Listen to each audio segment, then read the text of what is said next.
Hello student, this is me Kiran, your political science faculty. And आज मैं आप लोगों को बताने वाली हूँ कि पीएचडी के अंदर अगर आप चाह रहे हैं 2025 में एडमिशन लेना, तो ऐसे कौन से क्वेश्चंस हैं, क्या ऐसी तैयारियां हैं जो आपको इंटरव्यू में करके जानी चाहिए।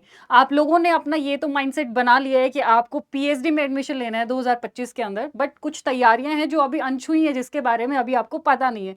उसी के बारे में मैं आप लोगों को बताऊंगी। मैंने दो यूनिवर्सिटीज के अंदर जो है वो पीएचडी का इंटरव्यू दिया था, and I clear my interview in both of the universities, central university of Haryana and central university of Rajasthan. तो मैं अपने एक्सपीरियंस से जो क्वेश्चंस मेरे इंटरव्यू में मुझसे पूछे गए थे, उन्हीं सब के बारे में आपको बताने जाऊंगी। तो अगर आप एडमिशन लेना चाहते हैं, आपका प्रपोजल वगैरह सारी चीज़ें तैयार है, तो बट मैं आपको बताऊंगी कि कौन से ऐसी चीज़ें हैं जो आपको प्रिपेयर करके जानी चाहिए। अब इंटरव्यू के लिए क्या चीज़ें ज़रूरी होती हैं? सबसे पहले आपका टॉपिक फाइंड आउट करना, लिटरेचर रिव्यू करना, उसमें रिसर्च गैप को फाइंड आउट करना, एंड देन उसी के बेसिस पे आप अपना प्रपोजल बनाते हो रिसर्च मेथड एंड टूल वगैरह यूज़ करके। तो जब आप अपना प्रपोजल प्रिपेयर कर रहे होते हो, आपको लगता है कि ये सारी चीज़ें तो मेरी जो है वो हो चुकी है, टॉपिक भी हो चुका है, लिटरेचर रिव्यू भी हो चुका है, रिसर्च गैप भी हो चुका है, and now you have also formulated your proposal. आपको लगता है कि मैं तो अब जो है वो इतना रेडी हो चुका हूं रेस में भागने के लिए, बट इंटरव्यू में घुसने से पहले ही आपको लगता है कि लेकिन लेकिन एक second.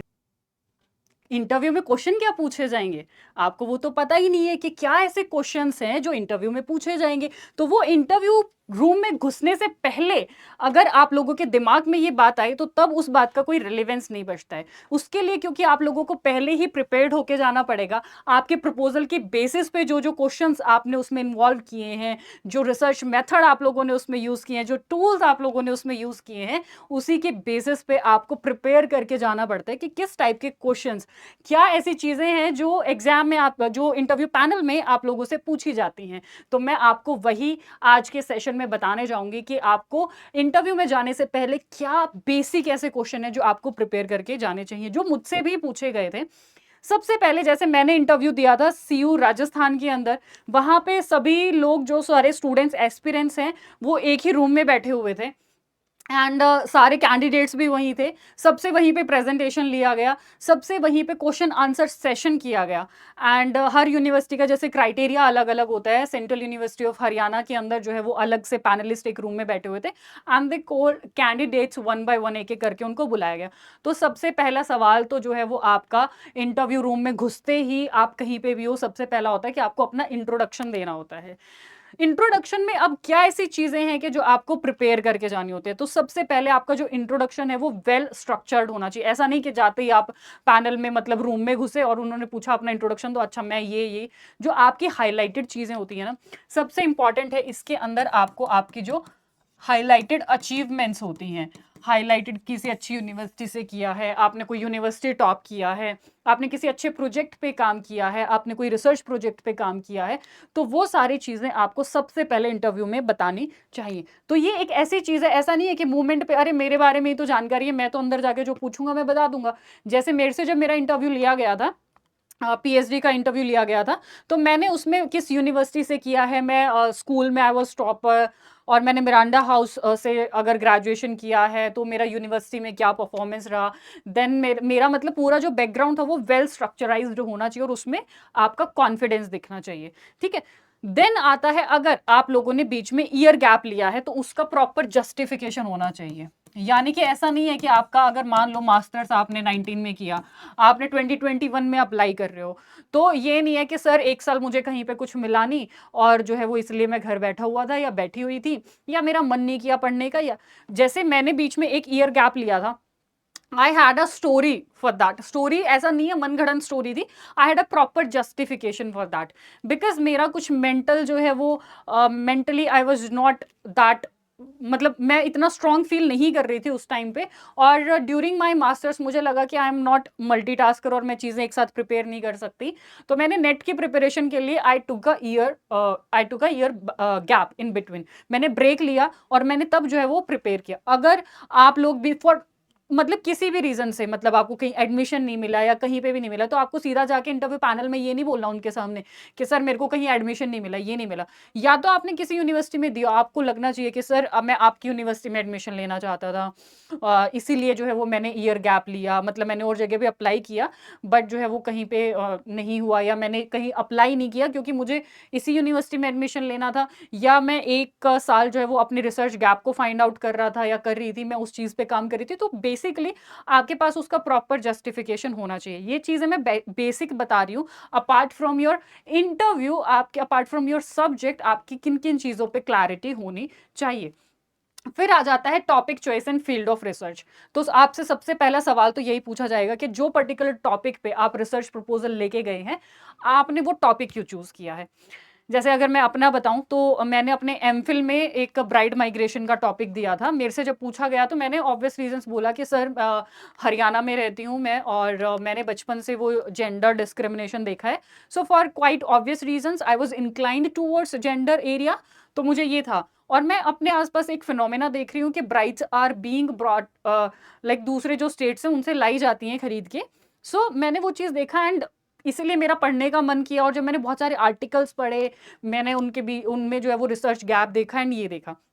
That's how I gave my MPhil का इंटरव्यू। और फिर जब मैंने अपना पीएचडी वाला इंटरव्यू दिया तो उसमें राजस्थान में मेरा जैसे एक पर्टिकुलर टॉपिक डेरा के ऊपर कुछ जो है वो प्रपोजल था, तो उसमें पूछा गया कि आपने ये टॉपिक क्यों चूज किया। That question was asked from me. मैं इसलिए बता रही हूँ कि मैंने 2-3 बार इंटरव्यू दिया है और इसीलिए मुझे पता है कि कैसे क्वेश्चंस बेसिक जो पूछे ही पूछे जाते हैं। तो मुझसे ये हर 2-3 इंटरव्यू में ये सवाल पूछा गया।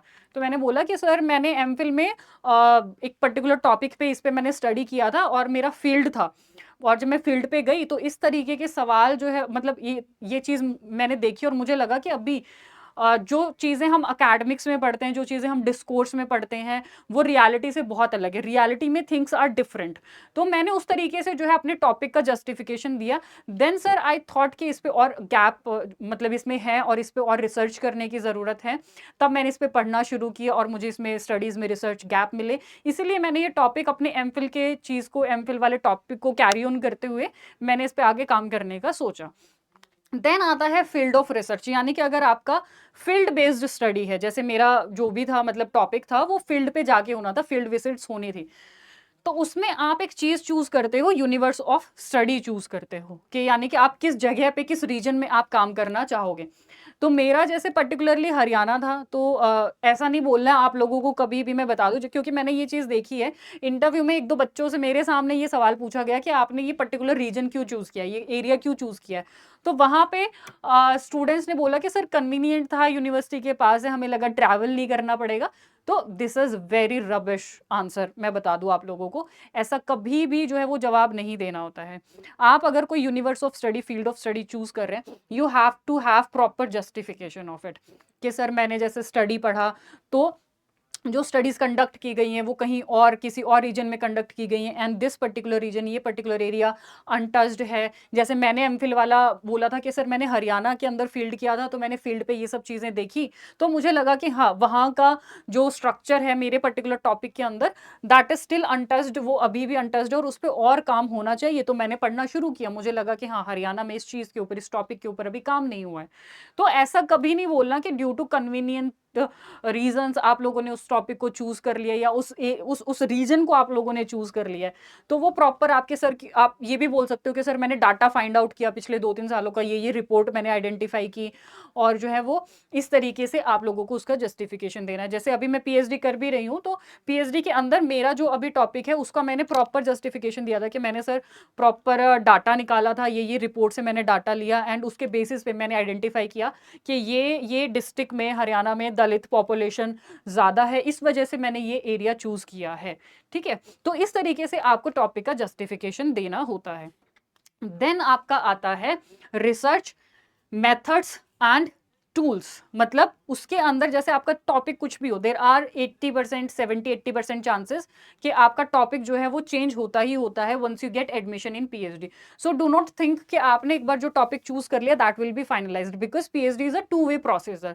आपका जो इंटरेस्ट एरिया है वो पीएचडी के इंटरेस्ट, मतलब आपके जो सुपरवाइजर है उनके इंटरेस्ट एरिया से मैच करना चाहिए, ठीक है। तो ये एक रीजन है। अभी जैसे मेरा एमफिल वाला जो टॉपिक था दैट गोट चेंज्ड, वो चेंज जो है वो हो गया एडमिशन लेने के बाद में, बट हाँ पीएचडी वाला नहीं हुआ बिकॉज कहीं ना कहीं वो कंसेंसस लेके बनाया गया था जो है, या फिर मैंने उसका प्रॉपर स्टडी वगैरह किया हुआ था, तो ड्यू टू सर्टेन रीजंस वो नहीं चेंज हुआ। बट चलो वो एक अलग चीज़ है। उसके अंदर एक चीज़ आती है रिसर्च मेथड एंड टूल्स। उसके अंदर अब बहुत सारी ऐसी टर्मिनोलॉजीज होती हैं कि हम अपना नेट को प्रिपेयर करते हुए, फर्स्ट पेपर को प्रिपेयर करते हुए हमें लगता है कि अच्छा ठीक है हमने पढ़ लिया, इतना रिसर्च का नॉलेज हो गया, तो हमें जो भारी भरकम वर्ड्स लगते हैं ना हम वो उनको सबको घुसा देते हैं, फिनोमिनोलॉजी, आइकनोग्राफी, एथनोग्राफी, ये गलती कभी नहीं करनी है।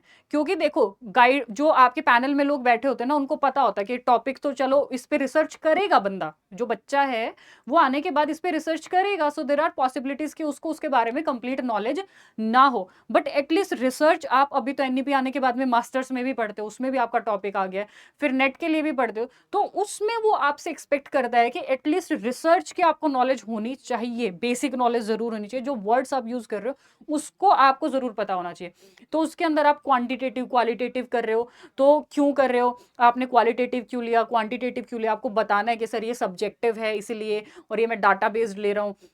आप जो सोर्सेज यूज करना चाह रहे हो, प्राइमरी सोर्सेज होंगे, सेकेंडरी, जैसे प्राइमरी होंगे तो आपको बताना है कि सर इस पे रिसर्च उतना नहीं हुआ है, इसीलिए मैं प्रथम जो प्राइमरी सोर्सेज है उन पे ज्यादा काम करूंगा, सेकेंडरी में आप बोल सकते हो बहुत काम हुआ है एंड फील्ड वगैरह उसमें अगर नहीं है वो आपको बताना है, या जो भी टर्म्स आप यूज कर रहे हो, सैम्पलिंग मेथड्स जो आप यूज कर रहे हो, अगर आपका फील्ड बेस्ड है कि जैसे हमारी क्लस्टर सैम्पलिंग होती है, स्नोबॉल सैम्पलिंग होती है, रैंडम सैम्पलिंग होती है, तो आप सैम्पलिंग ये पर्टिकुलर क्यों चूज कर रहे हो, आप बोल सकते हो कि सर मेरे इसमें जो है वो जो रेस्पोंडेंट होते हैं वो उनको आइडेंटिफाई करना इज नॉट इजीली इजी, इसलिए मैंने स्नोबॉल सैम्पलिंग मेथड लिया है, ये लिए। तो कहने का मतलब है कि जो वो 1-1.5 पैराग्राफ आप लिखोगे रिसर्च मेथड्स एंड टूल्स का, उसको रैंडम कुछ भी नहीं लिखना है, हवा में कुछ भी नहीं लिखना है, you have to have knowledge of that particular paragraph and उसके एक एक वर्ड की कि क्यों किया, तो वो आपके रिसर्च का जो टॉपिक है उससे रिलेटेड होना चाहिए। इंटरव्यू शेड्यूल है तो क्यों लोगे, और सैंपल साइज, अगर आप सैंपल साइज रख रहे हो तो क्वालिटेटिव है, और इंटरव्यू शेड्यूल है तो उसको छोटा रखो, कंप्लीट डाटा बेस्ड है तो उसको आप थोड़ा बड़ा रख सकते हो, और सैम्पलिंग का स्टाइल क्या होगा, कैसे आप उसको चूज करोगे, वो होना चाहिए, वो चीजें आपको जो है वो क्लियर कट पता होनी चाहिए। देन आता है सिग्निफिकेंस ऑफ योर स्टडी, कि आपकी स्टडी क्या कंट्रीब्यूट करेगी, why do you find it significant, तो वो उसका महत्व कि सर ये इसमें इतने सारे रिसर्च हुए हैं, जैसे वो रिसर्च गैप बेसिकली आप इसमें बताओगे कि इतने सारे सर रिसर्च हो चुके हैं, इनके बारे में स्टडी नहीं किया है, and this is how it is going to contribute. वो एक, भले ही देखो करे ना करे अलग चीज है, क्योंकि आप रिसर्च करोगे, उसके रिजल्ट आपने रिसर्च क्वेश्चन जो रखे हैं, हाइपोथेसिस जो रखे हैं, वो प्रूफ हो ना हो अलग बात है, वो बाद का प्रोसेस है, बट एटलीस्ट आपको पता होना चाहिए कि आप जिस टॉपिक को आपने चूज किया, why that topic is important, वो क्या पब्लिक पॉलिसी में हेल्प करेगा, वो किस तरीके से स्टडी में कंट्रीब्यूट करेगा, एस्टेब्लिश्ड डिस्कोर्स में किस तरीके से कंट्रीब्यूशन करेगा, तो उसकी एटलीस्ट 3-4 लाइनें आपको पता होनी चाहिए। एंड उसके बाद आता है आपका चॉइस ऑफ यूनिवर्सिटी, यानी कि आपसे ये क्वेश्चन भी पूछा जाता है कि आप, जैसे मैंने बोला कि इंट्रोडक्शन में आपसे जो है ये बता सकते हो, ईयर गैप में बता सकते हो कि सर हम आपकी यूनिवर्सिटी में इसी यूनिवर्सिटी में एडमिशन लेना चाहते थे, सम फ्रेंड टोल्ड मी, या मैंने यहाँ का पर्टिकुलर जिस भी डिपार्टमेंट में आप ले रहे हो उसका बैकग्राउंड चेक किया, बहुत अच्छे टीचर्स हैं ये, तो आपको चॉइस ऑफ यूनिवर्सिटी में बताना है कि क्यों आप इस पर्टिकुलर यूनिवर्सिटी में अप्लाई करो। If you are like studious student रहे हो, टॉपर रहे हो, तो कुछ यूनिवर्सिटीज पैनलिस्ट पूछ लेते हैं कि जब आप इतने अच्छे हो तो Y didn't you apply for DU, JNU और इस तरीके की यूनिवर्सिटीज़ में आपने क्यों नहीं अप्लाई किया, आप हमारी यूनिवर्सिटी में क्यों अप्लाई करना चाह रहे हो। तो आपको इस तरीके के जस्टिफिकेशन देने हैं कि मैंने फैकल्टीज़ का बैकग्राउंड चेक किया है सर, और यूनिवर्सिटी के सिर्फ सिंबल, मतलब जो नाम होता है उससे फ़र्क नहीं पड़ता, मेरे को रिसर्च करना है, and I have known some of my friends from this university जिन्होंने बताया कि रिसर्च पे कितना फोकस किया जाता है, ये किया जाता है। तो ये बेसिक जो है चीज़ें आपसे इंटरव्यू पैनल में पूछी जाती है पीएचडी के दौरान। एंड मोस्ट इंपॉर्टेंटली ये तो हो गई कि बेसिक चीज़ें, जो बेसिक क्वेश्चंस हैं जिनको लेके आप ये लगा लो कि आपको ये क्वेश्चन ये आंसर, ये क्वेश्चन ये आंसर, ये तो आपको प्रिपेयर करके जाना ही जाना है, इनको आप स्किप नहीं कर सकते ऑब्जेक्टिव। देन इसके अलावा आपको इंपॉर्टेंट है कि जो भी टॉपिक आप चूज कर रहे हो उस टॉपिक के बारे में थॉरो करके जाओ, जो जो वर्ड लिखा हुआ है वो तो आपको पढ़ के जाना है। वो आपके सब्जेक्ट टू सब्जेक्ट डिफर करता है, आप जिस सब्जेक्ट से बिलोंग करते हो उसमें वो अलग अलग हो सकता है, उसमें वो डिफर कर सकता है। So these are some of the questions which needs to be addressed before you go to the interview room.